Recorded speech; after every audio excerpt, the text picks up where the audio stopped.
Muy buenas amigos, hoy os vamos a hablar de uno de los temas más delicados para este país, Taiwán. Ya sabéis que la situación se ha puesto un poco tensa y nosotros vamos a intentar ofreceros la perspectiva dominante aquí en la China continental. O sea, va a ser un enfoque diferente al de la mayoría de los medios de masas occidentales. Pero a nosotros nos da igual que algunos piensen que estamos del lado de los malos, porque lo importante en este tipo de conflictos es escuchar a las dos partes. Y lamentablemente muchos medios europeos y americanos no lo están haciendo. Ya veis que hoy nos está haciendo un tiempo bastante malo, pero ¿qué queréis que os diga? Yo estoy encantado con la bajada de temperaturas, porque la semana pasada, por ejemplo, nos estábamos asando. Hemos pasado casi de golpe de 30 y muchos grados a 20. En primer lugar, hay que dejar claro que todavía no hay un ambiente de guerra fría como en los tiempos de la Unión Soviética. En China continental hay mucha gente y muchos productos de Taiwán, y todo ello de forma legal. Esto lo decimos porque hace no mucho, tras unas protestas que tuvieron lugar en Cuba, algunos compararon la situación de bloqueo que sufre el país caribeño por parte de los Estados Unidos con las relaciones entre China y Taiwán, pero en realidad no tienen nada que ver. Durante mi infancia y juventud, muchas de las series más populares que veíamos eran de Taiwán y las ponían en las cadenas de televisión estatales. Y lo mismo ocurría con la música, por ejemplo con Zhou Jielun, que es famosísimo aquí. Mirad, la música que están poniendo en esta cafetería, que tiene copyright, no la podemos poner, es de una banda de Taiwán. ¿Cómo se llama, Lele? Fei Er Yue Tuan, a mí me gusta mucho. La influencia que ha tenido Taiwán sobre la China continental es enorme y a mí cuando llegué aquí en 2011 me sorprendió bastante la cantidad de gente, sobre todo jóvenes, que la admiraban por su nivel de desarrollo económico y social, entre otras cosas. Y no hablemos ya de su industria cultural, que tenía y sigue teniendo millones de fans. Sin embargo, desde mi punto de vista, esa admiración ha decaído por dos razones principales. La primera es el desarrollo que hemos visto aquí, que ha implicado un avance tremendo en cantidad de aspectos, lo mires como lo mires. Y la segunda es el giro de Taiwán hacia posturas que rechazan totalmente la unificación, cosa que hace no mucho parecía una posibilidad. En cualquier caso, aquí no hemos visto muestras de odio contra los taiwaneses, no hay un ambiente de tensión en la calle y sigue habiendo muchos programas para atraer a profesionales y estudiantes de allí, ofreciéndoles no pocas ventajas frente a los llegados de otros países. De hecho, toda esta historia del aumento de las tensiones no ha tenido demasiado impacto mediático aquí. Hace unos días, cuando le comenté a Lele la posibilidad de tratar este tema, ella, que siempre está muy atenta a la actualidad, me respondió: a ver, ¿qué pasa? ¿Que no me he enterado? Ahora sí, las cosas se han calentado un poco cuando se ha descubierto que Taiwán ha acogido a soldados estadounidenses durante un año en secreto para entrenar a su ejército, lo que supone una violación mucho más seria de los acuerdos a los que se había llegado que la de los aviones chinos que os dicen que han sobrevolado Taiwán, porque en realidad no es así. Lo que han sobrevolado no es la isla, sino una zona de identificación de defensa aérea que tiene un reconocimiento así y lo han hecho por el mar, muy lejos de las zonas habitadas. Por ejemplo, Javier García, que ha dejado la directiva de la agencia EFE en China denunciando la desinformación contra este país, ha advertido de los riesgos de cubrir estas noticias sin la suficiente rigurosidad, y no le falta razón, porque hablamos de asuntos muy serios. O sea, los taiwaneses no están viendo aviones chinos volando sobre sus cabezas, y es muy posible que esas supuestas provocaciones por parte de China tengan mucho que ver con la presencia de soldados estadounidenses en la isla, que es algo que os están contando un poco así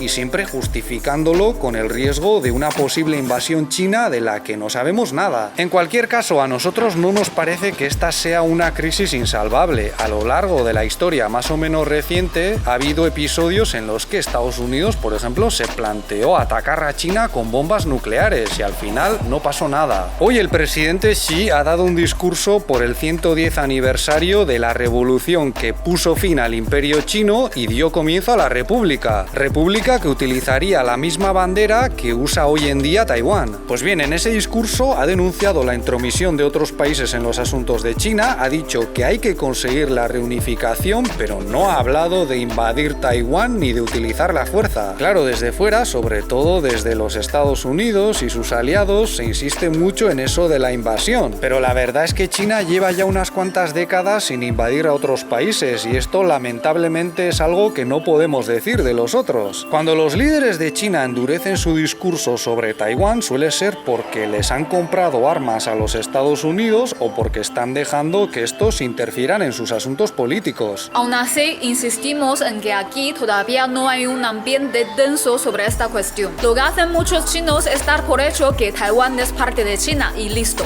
Y algunos diréis, pues vaya flipada eso de asumir que Taiwán forma parte de su país, porque en la práctica funciona como uno independiente. Vale, estoy de acuerdo, pero Taiwán también flipa bastante porque su nombre oficial sigue siendo República de China y China es algo que va mucho más allá de su isla. Además, sus reclamaciones territoriales históricas no solo incluyen a toda China continental, sino también a Mongolia y otras zonas supuestamente en disputa con otros países. O sea, si la guerra civil la hubiesen ganado los nacionalistas en lugar de los comunistas, a lo mejor hoy en día China sería un país mucho más molesto para sus vecinos. Que sí, que los taiwaneses ya no se toman muy en serio estas cosas, pero siguen reflejadas en su nombre y también en su constitución, que puede ser cambiada y lo que queráis, pero no lo han hecho. El problema es que, de acuerdo con las reglas de juego dominantes a nivel internacional, las que se han acordado con la gran mayoría de los países, solo puede haber una China y formalmente es la de la República Popular. Y es lógico porque la República Popular tiene un control mucho mayor sobre los territorios que reclaman ambas. Mientras Taiwán siga llamándose oficialmente República de China, el principio impulsado por la República Popular y apoyado prácticamente por todo el mundo de que solo puede haber una, impide que sea visto como un país independiente con todas las de la ley. Taiwán podría olvidarse de eso, de la República de China, y apostar por ser Taiwán a secas, un país independiente. Pero eso en primer lugar implicaría darle la razón a la República Popular, admitir que perdieron la guerra y que ya no tienen poder sobre China, cosa que quizás no todo el mundo en la isla está dispuesto a admitir. Y en segundo lugar, y mucho más importante, significaría entrar en el juego de los separatismos o independentismos, que es diferente. En realidad, dentro de Taiwán, quienes apoyan esta vía separatista o independentista no son la mayoría. La mayoría no quiere grandes cambios porque, pese a todo, las cosas han funcionado bastante bien. Ahora bien, en el caso hipotético de que pasasen al juego del independentismo, muchos chinos ya no podrían hacer como que son parte del mismo país y muchos sentirían el deseo de defender la unidad de forma más agresiva, aunque una vez más eso no tiene por qué implicar una invasión. Yo pienso que hoy en día los chinos no creemos en la unificación por la fuerza. Esto no ayudaría a nadie. Hemos sufrido muchas guerras en nuestra historia y no queremos más.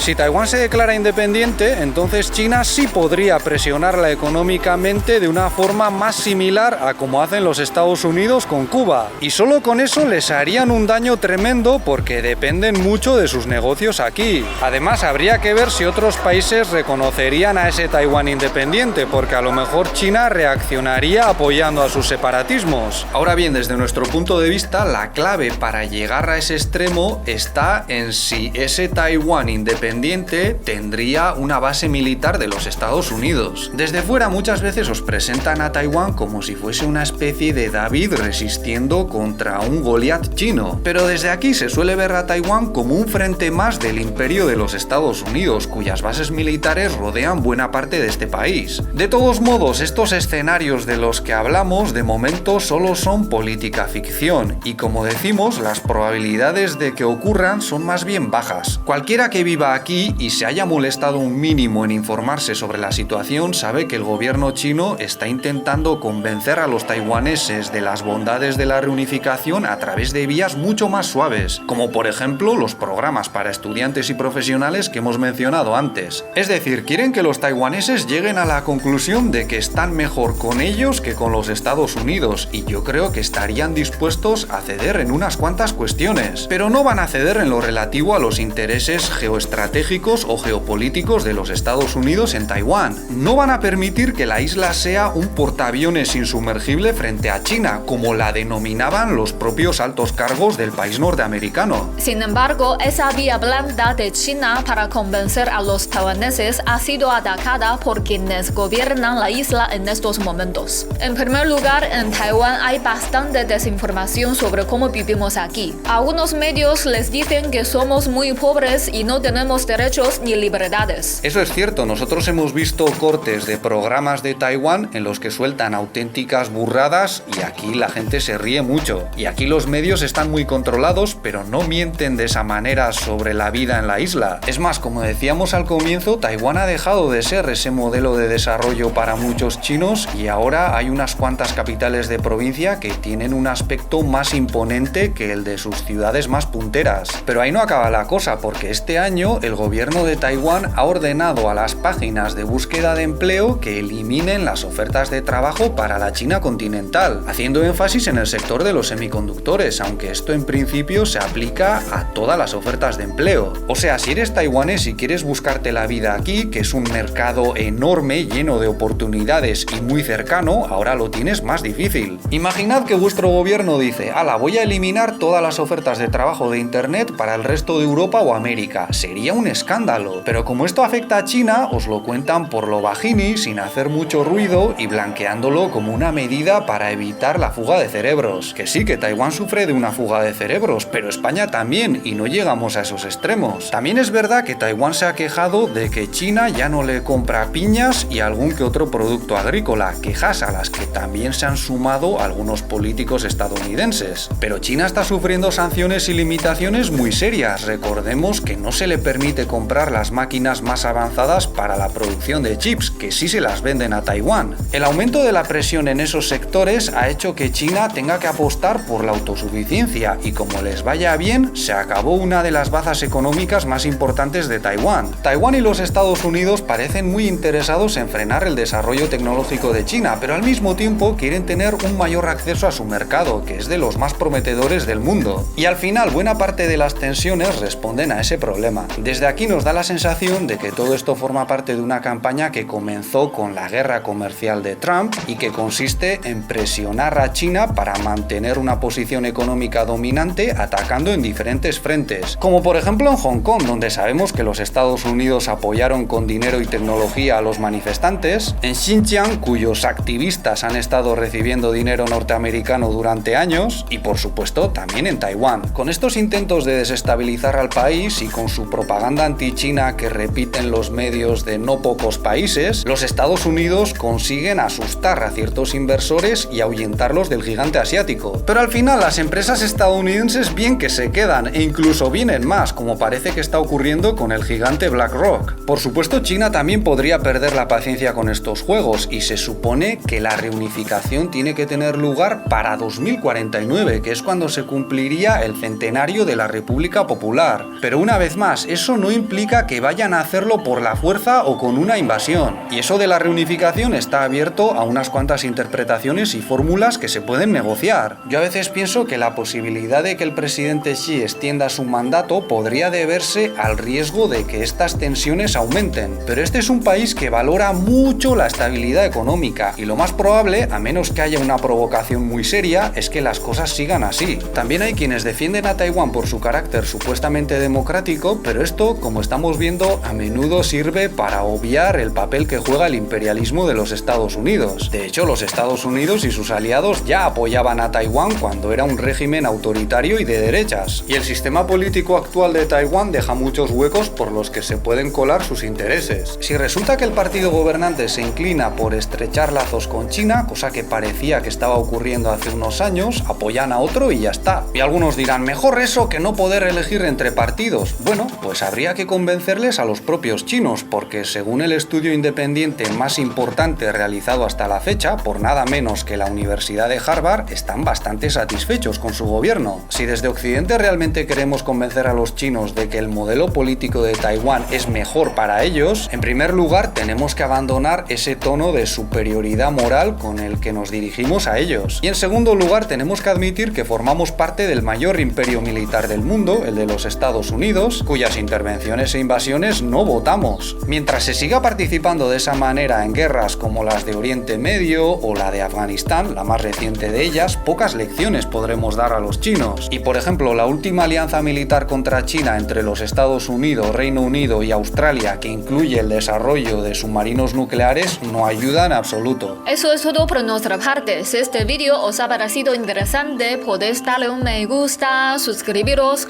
o ayudarnos con Patreon, donde tenéis más contenido como directos y mis clases de mandarín. Muchas gracias por vuestra atención y hasta la próxima. ¡Hasta luego!